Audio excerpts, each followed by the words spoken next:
네, 오늘은 데이터를 다루는 능력은 승진 능력이다. 세 번째 상황으로 설명을 드리겠습니다. 오늘은 제가 그 강의실이 아니고 생산 현장에 와 있어서 주변에 뭐 기계 소리 또는 밖에서도 음악 소리도 들리네요. 네, 이거는 잡음이 좀 많으니까 잘 좀 들어주시기 바랍니다. 세 번째 상황을 설명을 드리겠습니다. 주간 작업과 야간 작업의 생산량에 차이가 있는지 알고 싶다. 그 아래와 같은 데이터가 있는데요. 이 데이터를 가지고 그래프를 한번 그려보자는 겁니다. 여기 보니까 주간, 야간이 있는데 주간 생산량이 200만 34만 개, 야간이 200만 43만 개 이렇게 되어 있습니다.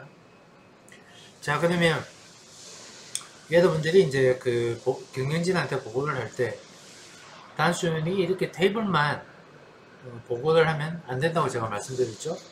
그래프로 그려서 보고를 하는 게 훨씬 좋다라고 말씀드렸습니다. 자, 그러면 우선 이런 데이터를 가지고 여러분들이 보고를 한다면 엑셀에서 그 삽입에 있죠. 삽입에 추천 차트. 예. 우선 데이터부터 먼저 지정을 해주고 삽입에 추천 차트에 가시면 추천되는 첫 번째 그래프가 있죠. 예. 이거를 이제 확인을 하면 그래프가 교재 그 앞에 있는 프레젠테이션에 있는 그래프가 그려지겠습니다. 그래프가 이렇게 그려져 있습니다. 자, 그러면 여러분들이 이런 그래프를 이제 보고하게 되면 주간 생산성보다는 야간의 생산성이 더 좋다. 이렇게 이제 보고를 할 수가 있겠죠. 근데 본 강의를 이제 보시는 생산 관리자는 좀 더 깊이 분석하여 보고할 줄을 알아야 한다는 것입니다. 자, 이게 무슨 말이냐면 앞에서 보신 이 데이터는 지금 데이터가 지금 한 개밖에 없죠. 특정한 날 특정한 데이터 한 개밖에 없습니다. 이런 데이터를 가지고 주간, 야간 생산했던 양, 한 번 생산했던 양밖에 안 나와 있으니까 그 결과에 대해서 이제 신뢰를 할 수 없다. 이런 뜻입니다. 신뢰를 할 수 없다. 적어도 7번 이상은 측정해야 한다. 이런 의미입니다. 그래서 주간 1일차부터 7일차까지, 야간 1일차부터 7일차까지 최소 7번 이상은 측정한 데이터로 그래프를 그리든 어떤 수학적인 분석을 하든 해야 된다. 이런 뜻입니다. 물론 통계적으로는 30번 이상 측정하게 되어 있습니다. 그렇지만 제가 현장 경험상 30번까지 측정할 필요는 없고요. 한 7번 정도면 측정한 것으로 생각이 됩니다. 자, 그러면 앞에서 보신 그 데이터를 가지고 여기 엑셀에 삽입해서 차트에서 상자 수렴이라는 그래프를 한번 그려보겠습니다. 자, 여기서 데이터를 7번 측정한 거죠. 주간에 7번, 야간에 7번 측정한 데이터입니다. 자, 이 데이터를 지정을 한 다음에 삽입에 추천 차트에 가신 다음에 이게 모든 차트를 클릭해 보십시오. 모든 차트. 그래서 밑에서 세 번째 보면 상자 수렴이라고 있죠. 상자 수렴을 클릭해 보시면 지금 우리가 원하는 그래프를 그려 볼 수가 있습니다. 그래서 이렇게 그려진 그래프가 여기 프레젠테이션에 지금 나와 있습니다. 그래서 1일차부터 7일차까지 7번을 측정한 데이터를 보시면 오히려 여기 앞에 있는 게 주간이겠죠, 그죠? 뒤에 있는 게 야간이 되겠습니다. 그래서 7번 이상 측정해 보니까 사실은 야간보다는 주간에 생산량이 더 많다, 이런 뜻이 되겠죠. 그래서 데이터를 가지고 그래프를 그려서 보고를 할 때 어떤 데이터든지 한 번만 측정한 데이터 가지고는 해서는 안 됩니다. 최소 7번 이상은 측정을 해야 된다, 이런 의미가 되겠습니다. 자, 근데 그러면 그냥 이 그래프만 그려서 보고하면 그냥 끝이냐 이거죠. 7번 이상 측정하니까 야간보다는 주간이 생산량이 더 많습니다. 그래서 뭐 주간에 생산하는 생산관리자를 이제 더 인센티브를 더 줘야 된다, 뭐 이렇게 생각을 할 수도 있겠는데요. 자, 그러면 이걸 단순히 그래프만 볼 게 아니고 여기서 한 단계 더 나갈 필요가 있다는 거죠. 자, 보세요. 자, 그래프만 그려서는 되지 않고 수학적 검증을 해야 한다는 것입니다. 그래서 그냥 단순히 표에 있는 결과만의 데이터를 가지고 판단하는 것이 아니라 그동안에 며칠 동안에 누적된 데이터를 가지고 통계적으로 판단해야 한다는 뜻입니다. 자, 여기서 이제 통계라는 이야기가 나오는데, 자, 이제 굉장히 머리가 좀 복잡해지죠. 자, 여기서 우리가 비교할 수 있는 통계적인 이제 검증 방법을 우리가 가설 검증이라고 이야기합니다. 가설 검증이 무엇인지에 대해서는 이번 시간에는 설명하지 않겠습니다. 가설 검증을 명확하게 이해를 하려면 최소한 한 3시간 정도 강의를 해야 되기 때문에 끝까지 강의하는 것은 제가 좀 피하고 엑셀에서 어떻게 데이터를 가지고 분석을 해서 우리가 어떻게 해석할 것인가, 여기까지만 제가 설명을 드리겠습니다.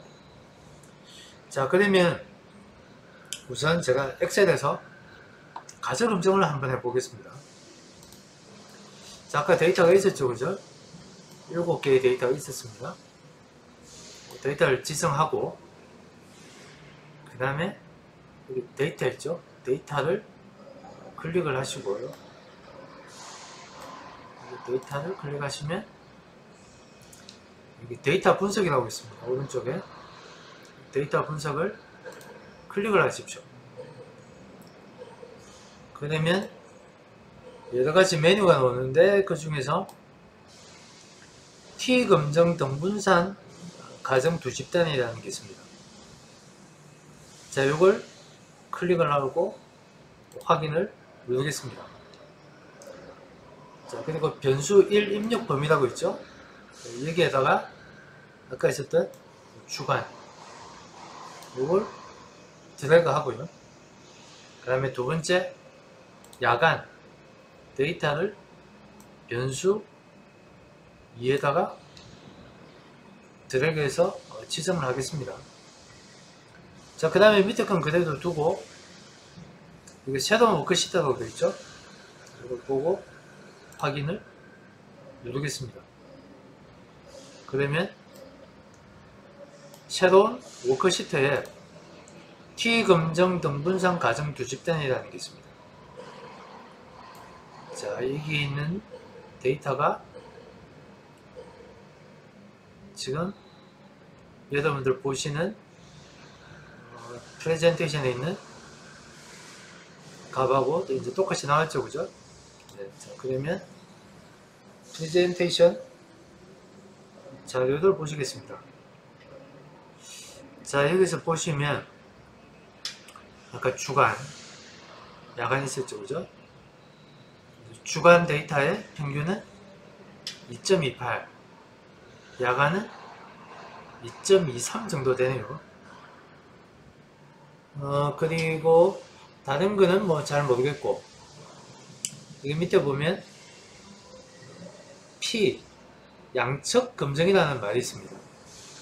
여기 보면 이걸 이제 우리가 P 값이라고 이야기합니다. P 값 C라고 이야기하는데, 이 P 값에 따라서 A하고 B는 즉 주간하고 야간은 생산량의 차이가 있다 없다, 이렇게 판단하는 겁니다. 그래서 그 기준을 우리가 P값 기준을 0.05라고 합니다. 그래서 P값을 계산했는데 그 값이 0.05보다 크다, 그러면 주간하고 야간의 생산량 차이는 없다, 이렇게 통계적으로 결론을 냅니다. 그런데 만약에 P값이 0.05보다 작다, 이렇게 놓으면 주간하고 야간의 생산량은 다르다, 이렇게 이야기를 합니다. 예, 지금 제조 공장에서 강의를 하다 보니까 중간에 휴식 시간 벨이 울리네요. 그래서 아까 보니까 P값이 0.48이 나왔죠, 그죠? 0.05보다 크죠? 그러니까 주간, 야간의 생산량은 다르지 않다, 같아, 이렇게 이야기할 수가 있는 겁니다. 그래서 평균값 앞에서 보시니까 값만 봤을 때는 주간이 야간보다 더 높다, 이렇게 이야기할 수 있는데, 우리가 통계적 검증을 거치게 되면 사실은 차이가 없다, 주간이나 야간이나 생산성에 차이가 없다, 이렇게 결론을 낼 수가 있는 겁니다. 자, 그 다음에 조금 전에 했던 조금 전에 엑셀에서 데이터를 분석을 했는데요.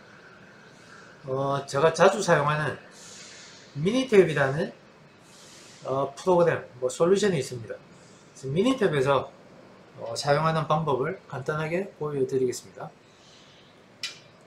제가 일단 미니탭에다가 우선 데이터를 입력을 해놨습니다. 주간, 야간 7개 데이터 이렇게 들어가 있죠. 자, 그 다음에 이걸 아까 상자 수염, 상자 수염이라는 희한한 이름이 붙어 있는데, 이 영어를 한국말로 이제 해석을 하다 보니까 이름이 좀 이상하게 붙어 있습니다. 영어로는 박스 플롯이라고 이야기합니다. 보통 상자 그림이라고 이야기를 합니다. 그 다음에 미니탭에서는 상자 그림에 가서 상자 그림을 클릭을 하고 확인을 눌러서 그래프를, 데이터를 선택을 한 다음에 확인을 클릭을 하게 되면, 아까 앞에서 보신 그 상자 수염, 엑셀에서 그린 상자 수염하고 비슷한 그림이 나왔죠, 그죠? 이렇게 확인하실 수가 있고요. 그러니까 통계적인 그 가설 검증했죠. 가설 검증도 통계학의 기초 통계학 이 표본 T라고 있습니다. 여기 가서 그 데이터가 주간 데이터, 여기에 야간 데이터 집어넣고 확인을 하게 되면 여기에 분석한 결과값이 나와 있습니다. P값이 0.484라고 되어 있죠, 그죠? 네. 아까 앞에서 보신 엑셀에서 했던 가설 검증하고 거의 똑같은 값이 나와 있는 걸 알 수가 있습니다. 그래서 엑셀에서도 하실 수도 있고요.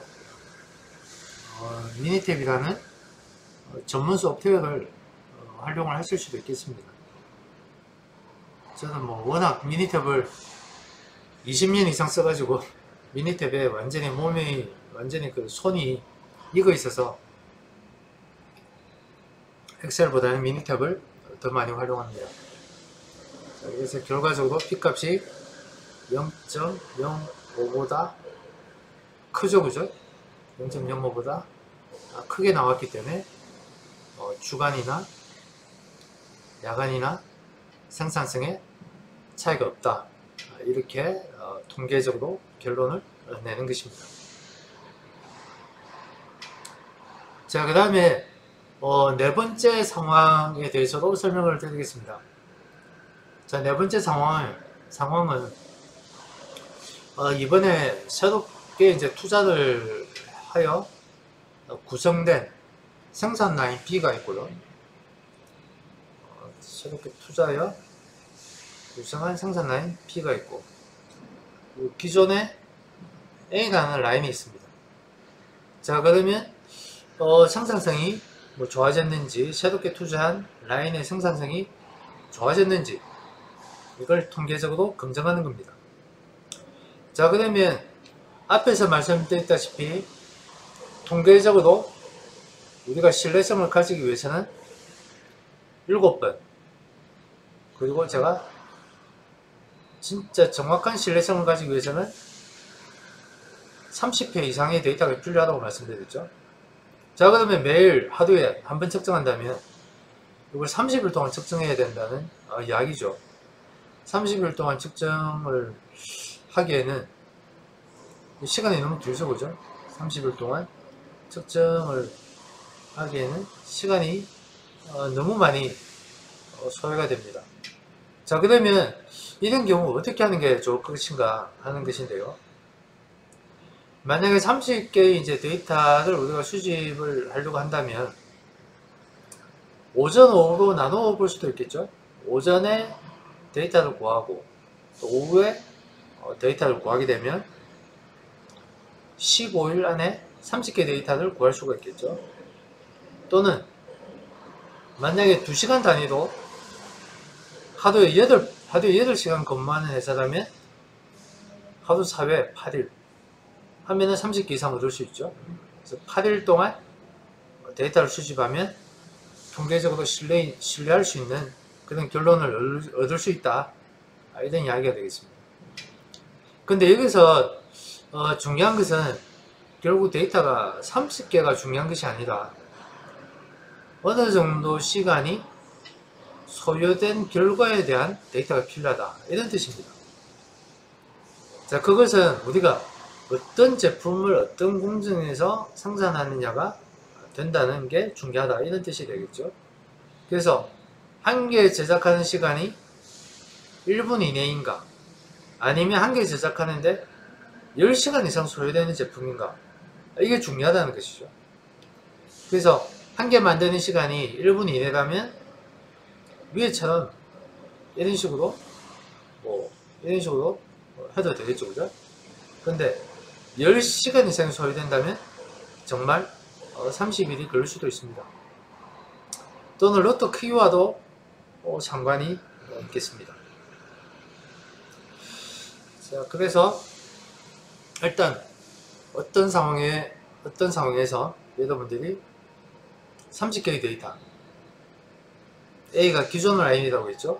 B가 이번에 신규 투자 라인이 되겠습니다. 그래서 이렇게 30개의 데이터를 구했다고 치고, 자, 이 데이터를 가지고 가설 검증을 한번 해보겠다는 겁니다. 자, 우선 엑셀에서 가설 검증하기 전에 여기 엑셀에서 기술 통계법이라는 메뉴에서 평균, 표준 편차, 최대값, 최소값, 이런 것들을 한번 구해 보겠습니다. 기술 통계법. 네. 자, 엑셀에서 그 30개 데이터를 제가 먼저 입력을 해놨습니다. 자, 이 30개 데이터를 지정을 하고요. 그리고 여기 데이터가 있었죠. 데이터에서 데이터 분석이라고 있었죠. 여기서 데이터 분석, 그 메뉴 중에 기술 통계법이라고 있었죠. 네, 요거 확인을 해보시고, 여기 입력 범위라고 있죠. 입력 범위에다가 이걸 동시에 한번 해볼까요? A라인, B라인 두 개니까 두 개를 동시에 다 입력해 보겠습니다. 두 개 다 입력을 하고, 이게 요약 통계량, 그죠? 이게 확인을 하게 되면 A라인, B라인 각각에 대한 평균, 표준 오차, 중앙값, 최빈값, 표준 편차, 최소값, 최대값 등등이 나와 있습니다. 자, 보니까 기본적인 데이터량을 보면은 기존 A라인보다는 B라인이 수량이 평균 값이 더 높죠. 더 좋아졌다, 이렇게 볼 수도 있겠습니다. 그리고 최대값도 보시면 A라인보다는 B라인이 최대값이 더 높죠. 네. 그래서 이것만 봤을 때는 A라인보다 B라인이 더 좋다, 그러니까 새롭게 투자한 라인이 더 좋다, 이렇게 볼 수도 있겠습니다. 자, 그래서 결론을 가지고 해석해 보면 평균이 A라인보다 B라인이 더 높죠. 네, 평균. 그래서 편차도 B라인이 더 적다. 중앙값도 B라인이 더 높다. 최소값도 B라인이 더 높다. 네. 의심의 여지도 없이 B라인, 즉 신규 투자 라인의 데이터 값이 높은 것으로 보아 투자를 잘 했다는 결론을 낼 수가 있겠습니다. 자, 근데 결과적으로 경영진의 보고를 여러분들이 한다면 실제는 데이터 숫자가 적혀있는 이런 표를 보여주면 안되겠죠. 네. 앞에서도 말씀드렸다시피 박스 그림 또는 엑셀에서는 박스 수염이라고 되어 있죠. 왜 박스 수염을 그려보면 더 잘 알지 않겠습니까? 그래서 아까 데이터가 있었죠, 그죠? 그 데이터를 가지고 박스 수염을 한번 그려보겠습니다. 그 삽입에 추천 차트에 가서 모든 차트 밑에서 세 번째 상자 수염이 있었죠. 그래서 확인을 눌러보시면 이런 그래프가 나옵니다. 이런 그래프가 나왔죠. A라인보다 B라인이 더 높죠, 그죠? 더 높이 나왔고, 그리고 여기서 여기까지 이걸 이제 편차라고 우리가 이야기하는데요. 편차가 A라인보다 B라인이 편차가 더 작죠. 그래서 훨씬 더 B라인이 A라인보다 확실하게 더 좋다, 이렇게 결론을 낼 수가 있겠습니다. 자, 좀 어렵나요? 쉽게 설명한다고 해놓고 저는 더 어려운 것을 이제 설명한 것 같습니다. 근데 재밌지 않습니까? 다음번엔 정말 쉬운 사례로 설명드리겠습니다. 수고하셨습니다.